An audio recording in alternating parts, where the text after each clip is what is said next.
Assalamualaikum warahmatullahi wabarakatuh. Perkenalkan, nama saya Ribetani Ragamila, salah satu peserta Latsar CPNS Dinas Pariwisata dan Kebudayaan Kabupaten Magetan tahun 2021. Kali ini, saya akan berbagi pengalaman pembelajaran harian yang sedang saya jalani baik secara sinkronus maupun asinkronus. Sinkronus merupakan pembelajaran langsung melalui tatap muka secara virtual dengan menggunakan media seperti Zoom Meeting dan lain-lain. Sedangkan asinkronus merupakan aktivitas pembelajaran secara mandiri dengan fasilitas bahan pembelajaran.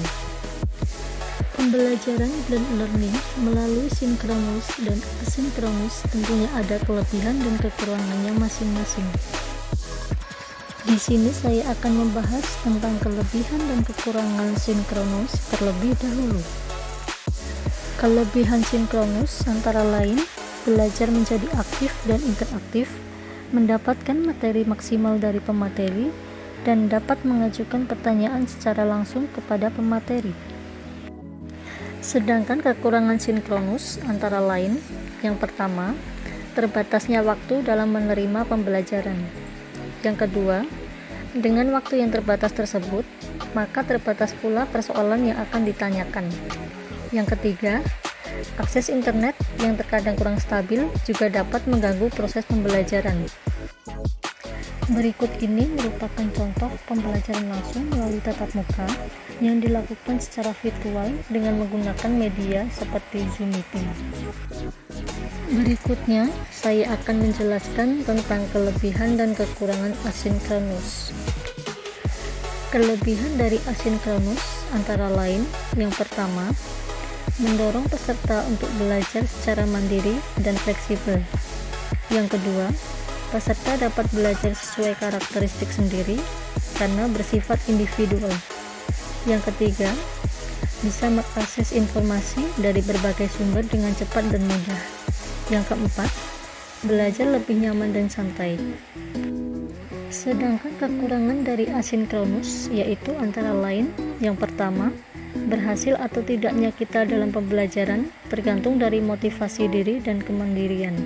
Yang kedua, akses untuk bertanya dibatasi sehingga jika ada materi yang kurang kita pahami, harus ditunda terlebih dahulu.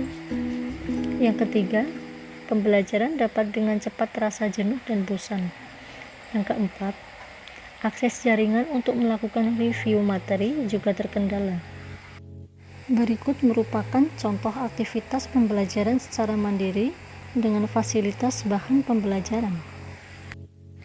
Dalam pembelajaran kali ini terdiri dari agenda 1, agenda 2, dan agenda 3.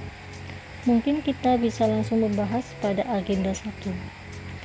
Agenda 1 meliputi yang pertama, wawasan kebangsaan dan nilai-nilai bela negara. Yang kedua, analisis isu kontemporer. Yang ketiga, kesiapsiagaan bela negara. Nah, wawasan kebangsaan kali ini juga penting bagi ASN, dikarenakan sebagai landasan dalam penyusunan segala kebijakan, keputusan, tindakan dan kegiatan dalam penyelenggaraan pemerintahan dan pelayanan masyarakat. ASN juga diharapkan memiliki sikap bela negara dan cinta tanah air sesuai dengan konsepsi bela negara tersebut. Dengan adanya pembelajaran analisis isu kontemporer, di sini ASN diharapkan mampu memahami konsepsi perubahan dan perkembangan lingkungan strategis melalui isu-isu strategis kontemporer. Berikut modal yang dibutuhkan dalam menghadapi lingkungan strategis. Yang pertama, modal intelektual. Yang kedua, modal emosional. Yang ketiga, modal sosial. Yang keempat, modal ketabahan. Yang kelima, modal etika atau moral. Yang keenam, modal kesehatan. Isu-isu strategis kontemporer bisa meliputi korupsi, narkoba, terorisme dan radikalisme, money laundering, proxy war, cybercrime, hate speech, dan hoax.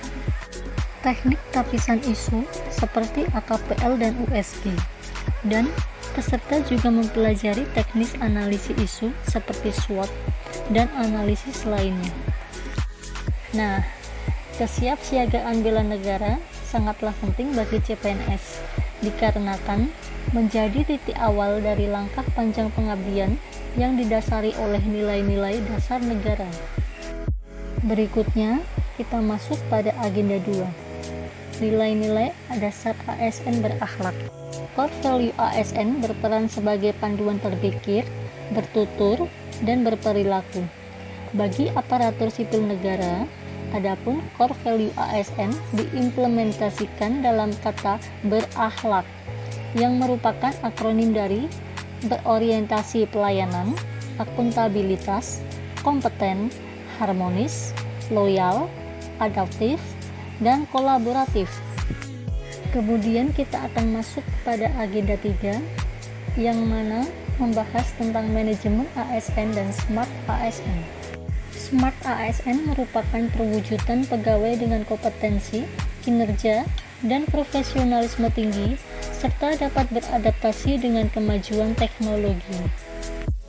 Kriteria ASN adalah mempunyai integritas, jiwa nasionalisme, profesional, keramah tamahan, berwawasan global, bahasa asing, IT, serta jejaring kerja alias networking entrepreneurship.